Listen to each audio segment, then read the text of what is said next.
এই দোয়াটা আমি নিজে পড়ে পরীক্ষা পেয়েছি। এটা নবীজির হাদিস থেকে এসেছে। আমার একবার পিঠ 2 দিন ধরে প্রচন্ড ব্যথা, নড়তে পারতেছি না, চড়তে পারতেছি না। মসজিদে জোহরের নামাজ পড়ে দোয়াটা পড়ছি। বাসায় আসার আগে আল্লাহ তাআলা ব্যথা ভালো করে দিয়েছে। আমাদের অনেকের মাথা ব্যথা হয়, শরীর ব্যথা হয়, হাঁটু ব্যথা হয়, কোমর ব্যথা হয়, পিঠ ব্যথা হয়। ব্যথা হয় কিনা?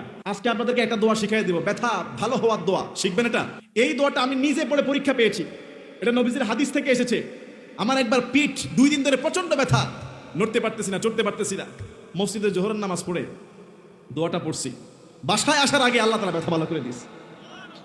এখন আমাদের শরীরে অনেক জায়গায় অনেকের ব্যথা থাকে, ঠিক কিনা? মাথা ব্যথা হয়, চোখ ব্যথা হয়, শরীর ব্যথা হয়, বুক ব্যথা হয়, পেট ব্যথা হয়, হাঁটু ব্যথা হয়, পা ব্যথা হয়।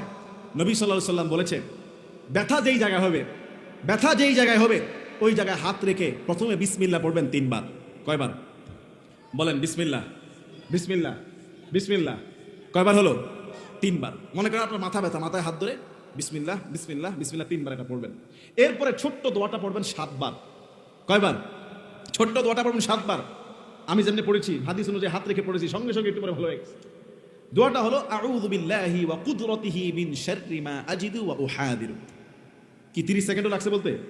ছোট্ট দোয়া। বলেন আউযু বিল্লাহি, সবাই বলেন আউযু বিল্লাহি ওয়া কুদরতিহি মিন শাররি মা আজিদু ওয়া উহাদিরু। এই দোয়াটা কয়বার? 7 বার। বিসমিল্লাহ ধরেন, মাথায় হাত দিয়ে বিসমিল্লাহ পড়বেন 3 বার। আউযু বিল্লাহি ওয়া কুদরতিহি মিন শাররি মা আজিদু ওয়া উহাদিরু পড়বেন 7 বার। বিসমিল্লাহ 3 বার, আউযু বিল্লাহি ওয়া কুদরতিহি মিন শাররি মা আজিদু ওয়া উহাদিরু পড়বেন 7 বার। ইনশাআল্লাহ যদি আপনি ইয়াকিনের সাথে পড়তে পারেন, সঙ্গে সঙ্গে আপনার ব্যথা ভালো হয়ে যাবে। সুবহানাল্লাহ বলে না? এখন আমরা তো এগুলি জানি না, আমরা তো ট্যাবলেট খাই, ডাক্তার দেখাই, লক্ষ লক্ষ টাকা খরচ করি। আপনি চিকিৎসা নেবেন, সমস্যা নাই। যদি আপনি আমল করার পরে ভালো না হয়, আপনি চিকিৎসা নেবেন, ওষুধ খাবেন, সমস্যা নাই। ভালো আমল করার পরে ভালো না হইলে এটা আমলের দোষ না, আপনার জবান আর ইয়াকিনের দোষ। কথা বলে না? এটা আপনার অন্তরের বিশ্বাসের দোষ, আপনার জবানের দোষ, আমলের দোষ না। যদি আপনি আমল করার মতো করতে পারেন, আল্লাহর উপর ভরসা করে ইয়াকিনের সাথে, আল্লাহর কসম করে বলছি, ট্যাবলেট খাওয়া লাগবে না, এই ব্যথা সঙ্গে সঙ্গে ভালো করে দিবেন আল্লাহ তাআলা। এই আমলগুলো কোথায় পাবেন? বলে হুজুর আমরা তো এখন নামাজে পড়ি না, আমরা তো এখন ঠিক মতো আমল করবো, দূরে থাকি, নামাজে ঠিক মতো পড়ে না। কথা বলেন ঠিক না বে ঠিক? এই জন্য আপনার ছেলে মেয়েকে মাদ্রাসায় দিবেন।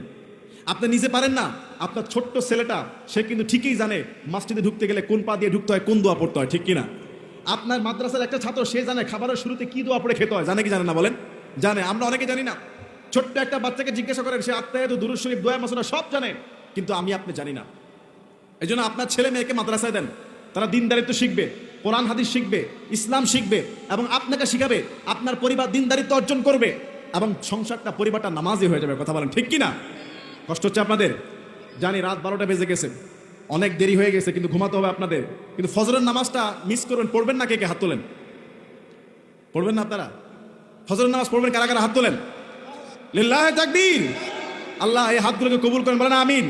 আরো জোরে বলেন আমিন।